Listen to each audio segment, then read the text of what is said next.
नमस्कार दोस्तों, आने वाला चुनाव का माहौल कैसा लगेगा आपको। आज हम बात करेंगे, हमारे पास में बैठे हुए हैं रिटायर तेजू फौजी, पूर्व प्रधानपति तेजू फौजी और प्रधानाचार्य भी तेज प्रताप यादव उर्फ तेजू फौजी। तो बात करेंगे कि 2024 का ये लोकसभा का चुनाव हमारे जौनपुर में सदर सीट से क्या निकल के आया है, किस किस पार्टी के लोग, कैसे कैसे लोग आए हुए हैं। तो इनके मुखारबिन से सुनना चाहेंगे। ये बताइए, भाजपा से तो कौन आए हैं सर? श्री कृपा शंकर सिंह। श्री कृपा शंकर सिंह। और इनका मानना है कि ये हमेशा मुंबई रहे हैं, रहने वाले भले ये तेजी बाजार के आसपास के हैं, जौनपुर डिस्ट्रिक्ट में पड़ता है, और ये रहे हमेशा मुंबई, सहोदरपुर हो गया। तो और सपा से कौन आ रहे हैं? श्री बाबू सिंह कुशवाहा। श्री बाबू सिंह कुशवाहा, ये भी बाहर के ही हैं एक प्रकार से देखा जाए, बांदा जिला। मतलब ये क्षेत्रीय नहीं है, ना तो समाजवादी पार्टी के ये कुशवाहा साहब क्षेत्रीय हैं, ना तो कृपा शंकर सिंह यहाँ के क्षेत्रीय हैं। और बसपा से किसको मिला है? श्री कला धनंजय सिंह। बोलिए सर जी।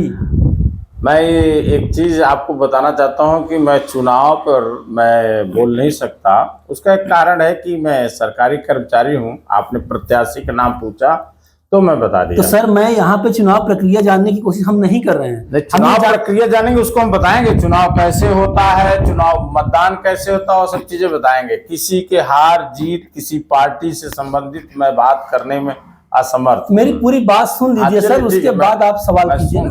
मेरा कहने का मतलब ये है कि बसपा से श्री कला धनंजय सिंह आई हुई हैं चुनाव लड़ने के लिए, और पूर्व सांसद जो धनंजय सिंह जी हैं, इसमें जेल में हैं वो, और जो भी है उनके ऊपर धाराएं चल रही हैं, उनकी सजा काट रहे हैं। तो इसके बारे में हम लोग बात नहीं करेंगे। हम बात ये करेंगे कि अब जो चुनाव आने वाला है, इस बार जो आपको ट्रेनिंग दी जाती है, ट्रेनिंग संबंधित बातें होंगी। कि आपको ट्रेनिंग हुई है कि नहीं? अभी नहीं हुई। अच्छा, इलेक्शन के पहले ट्रेनिंग होगी ना? तो उस ट्रेनिंग के दौरान आप लोगों को क्या क्या चीजें बताई जाती हैं, क्या क्या जो मतदाता आते हैं उनको बताने के लिए, उनको गाइड करने की क्या क्या चीजें होती हैं, उसको आप बता दीजिए। पहले तो ये जो जौनपुर 74 लोकसभा सीट है, यहाँ पर मैं इतना बता सकता हूँ कि चुनाव त्रिकोणीय हो गया है। भाजपा, सपा और बसपा चुनाव त्रिकोणीय है। और आप सब जानते हैं कि त्रिकोणीय जब भी चुनाव होता है तो कौन बाजी मारेगा, इसके बारे में कुछ कहा नहीं जा सकता। अब रह गई ट्रेनिंग में जो ईवीएम मशीन है, जैसे कंट्रोल यूनिट, वीवीपैट और बैलेट यूनिट, इस पे ट्रेनिंग दी जाती है। और आज के डेट में जिलाधिकारी महोदय जो श्री रविंद्र कुमार मंडर जी हैं, बड़े सख्त हैं और उनकी विशेष हिदायत है कि ट्रेनिंग अच्छी तरह से कीजिए, कोई दिक्कत ना आए। ट्रेनिंग बहुत अच्छी तरीके से चल रही टीडी इंटर कॉलेज में। और इसके बाद उसका एक परीक्षा भी हो रहा है, उसमें टेस्ट होता है कि भाई आपने क्या सीखा क्या नहीं सीखा, और परीक्षा पास करना जरूरी होता है। अगर परीक्षा पास नहीं किए तो दोबारा फिर से आपको ट्रेनिंग दे करके उसके बारे में बताया जाएगा। लेकिन जो पीठासीन अधिकारी होता है वो होलसेल इंचार्ज होता है, जो झेलना है उसी को झेलना है। इसलिए ट्रेनिंग अच्छी तरह से करें लोग, मतदान अधिकारी प्रथम और पीठासीन अधिकारी, और जो भी प्रॉब्लम आए उसको खुद भी दूर करें और अगल बगल बूथ वाले से भी मदद लेकर दूर करें, और अपने उच्च अधिकारियों से सलाह भी ले लें। हाँ, वो तो सेक्टर मजिस्ट्रेट होते हैं, उनसे भाई बिना उनके परमिशन के तो कोई बात ही नहीं हो सकी। लेकिन ये है कि बगल अगर आपका बूथ कोई है और आप मदद के लिए बात करेंगे कि ये चीज़ मेरे समझ में या ये मशीन खराब हो गई, ये चीज़, तो बगल वाला बूथ वाला जो है, हो सकता है वो हमारे से अच्छी जानकारी रखता हो और आपकी मदद कर सके।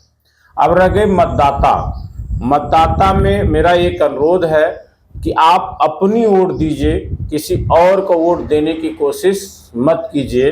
क्योंकि अक्सर देखा गया है कि एक वाद और विवाद का विषय बनता है कि मैं किसी की जगह दूसरे को वोट देने जाता हूं। आपको एक वोट देने का अधिकार है, आपका जो है नाम है, आप जाके वोटर लिस्ट देख करके क्रमांक नोट कर लीजिए और जाके लाइन में लग के तसल्ली से आप वोट दीजिए। वोट देने के बाद आप सीधे अपने घर जाइए, आराम कीजिए। वोट देना जरूरी है, क्योंकि एक वोट से सरकार बनती है, गिरती है, बिगड़ती है। और वो एक वोट आपका बहुत अमूल्य लिखा जाता है, जिसकी कोई कीमत नहीं है। वोट दे करके आप सरकार बनाइए, अच्छी सरकार बनाइए, देश के विकास में उसका योगदान रहे। चलिए, बहुत बहुत धन्यवाद। आपने लोकसभा चुनाव के प्रति अपना जो भी दारोमदार था व्यक्त किया हमारे दर्शकगण के सामने। अब ये अब छुपा के बोलना चाह रहे हैं, मुझे लग रहा है कि आप चुनाव के माहौल को देखते हुए अपने आप को सेफ रख रहे हैं कि हम कुछ ऐसा ना बोलें कि किसी को कोई बात नहीं, नहीं, ऐसा नहीं है। मैं कर्मचारी हूं, इसलिए मैं बोल नहीं पा सकता। ये कर्मचारी के लिए बाध्यता है। मैं तो अनुरोध करूंगा मुख्य चुनाव आयुक्त से कि भाई ये होना चाहिए कि मैं भी एक भारत देश में, स्वतंत्र देश में, मैं भी अपने जो अभिव्यक्त कर सकते हैं उसको करना चाहिए, अपने विचारों को देना चाहिए। लेकिन ये एक रोक है, कर्मचारी नहीं बोल पाता बेचारा, तो उसको जो है मौका मिलना चाहिए। चलिए, बहुत बहुत बहुत बहुत धन्यवाद आपका चुनाव प्रक्रिया में थोड़ी बहुत जानकारी देने के लिए। और अब आपसे रिलेटेड कुछ सवाल कर लें आपसे? बिल्कुल कर सकते हैं। देखिए, ये मैं पहले बता चुका हूं कि ये पूर्व आर्मी के रिटायर हैं, फौजी हैं, तो आज इन्हीं से रिलेटिव एक सवाल पूछते हैं कि ये बताइए कि बॉर्डर पे बीएसएफ होती है, आर्मी के जवान होते हैं, दोनों में डिफरेंस क्या होता है? बहुत लोगों को उत्सुकता भी होगी कि बीएसएफ वालों की सैलरी ज़्यादा होती है, आर्मी वालों की कम होती है, तो इस दोनों में डिफरेंस क्या है? क्योंकि इनकी विभागीय की बात है, अभी रिटायर भी हो चुके हैं, इनके पास काफ़ी तजुर्बा होगा, तो मैं इनके मुखारबिन से सुनना चाहूँगा कि आर्मी में और बीएसएफ में क्या डिफरेंस होता है। देखिए, जो कॉमेडी में बताइएगा। नहीं, कॉमेडी में नहीं, पहले रियलिटी बताइए, फिर कॉमेडी बता दीजिए। रियलिटी ये है कि अंतरराष्ट्रीय सीमा जो बनी हुई है भारत देश में, उस पे बॉर्डर सिक्योरिटी फोर्स, जिससे नाम से ही पता है बॉर्डर माने सीमा, वो सीमा पे जैसे राजस्थान में बॉर्डर पर आगे बीएसएफ होती है, पीछे आर्मी होती है। लेकिन जो एलओसी है, लाइन ऑफ कंट्रोल है, जहां पर वहां पर कुछ जगह बीएसएफ, अधिकांश जगह आर्मी लगाई जाती है। जैसे कारगिल वगैरह में आर्मी ही आगे लगी हुई है, बीएसएफ पीछे लगी हुई है। जैसे ही आर्मी के पास बहुत खतरनाक हथियार होते हैं और बीएसएफ के पास उससे कम खतरनाक हथियार होते हैं, जैसे ही लड़ाई का माहौल बनता है या माहौल पैदा होने की कोशिश होती है, तुरंत गृह मंत्रालय से आदेश आता है कि बीएसएफ को पीछे करो और आर्मी को आगे करो। क्यों? आर्मी आगे हो जाती है, उनसे कुछ लेना देना नहीं है, आर्मी से कुछ लेना देना नहीं, सिर्फ एक है, अपने देश की सुरक्षा। मेन चीज है देश की सुरक्षा, वो किसी की नहीं सुनते और अपना जैसे आदेश मिलता है उसी अनुसार अपना कॉमन सेंस यूज करते, अपना विवेक यूज करते हैं, वो धड़ाम धड़ाम लड़ाई शुरू करते हैं। अब मैं बताता हूँ थोड़ा सा नमक मिर्च लगा के कॉमेडी की भाषा में। बीएसएफ क्या होता है? कुछ ज्यादा पढ़े लिखे लोग होते हैं, उनको बॉर्डर पर लगाया जाता है। एग्जाम्पल के तौर पे, देखिए मैं कॉमेडी है, सीरियसली मत लीजिएगा, कि सामने वाला पाकिस्तान है, अगर वहां से कोई आतंकवादी या कोई सैनिक एक आध दो फायरिंग ठोक दिया ना, तो बीएसएफ सोचेगा अरे यार एक दो फायरिंग किया है, तुम 4 मार दो यार, यहाँ से 4 मरवा देगा। अब पता लगा कि मोर्टार डाल दिया, बड़ा गोला फेंक दिया, तब ये कहेगा यार अब तो लगता है, क्या लगता है? सब कमांडर कहेगा रुको गृह मंत्रालय फोन लगा के पूछ लेते हैं एक बार अपने बॉस को। वहां पहुंचा, वहां से रक्षा मंत्रालय बात पहुंच गई, वहां से कहा यार ठीक है, अब सोचने समझने की बात नहीं, आप लोग 10 कदम पीछे आ जाओ, पीछे की बटालियन यानी कि आर्मी वालों को आगे कर दो। आर्मी वाले होते क्या? इंटर पास, इनको पंचायत से कोई मतलब नहीं होता। यहाँ पर ये कि खाली करना है, बस पहुंचे धड़ धड़ धड़ धड़ धड़ धड़ धड़ धड़, काम खत्म। ये होता है आर्मी और बीएसएफ, जहां तक मेरा मानना है। क्या मैं सही हूँ? नहीं, ये तो सही है कि आर्मी को आगे करके बीएसएफ को पीछे करने का मतलब है कि दुश्मन को एकाएक मात दे देना है। ऐसी मात देना है कि दुश्मन को सोचने का भी टाइम नहीं होता है।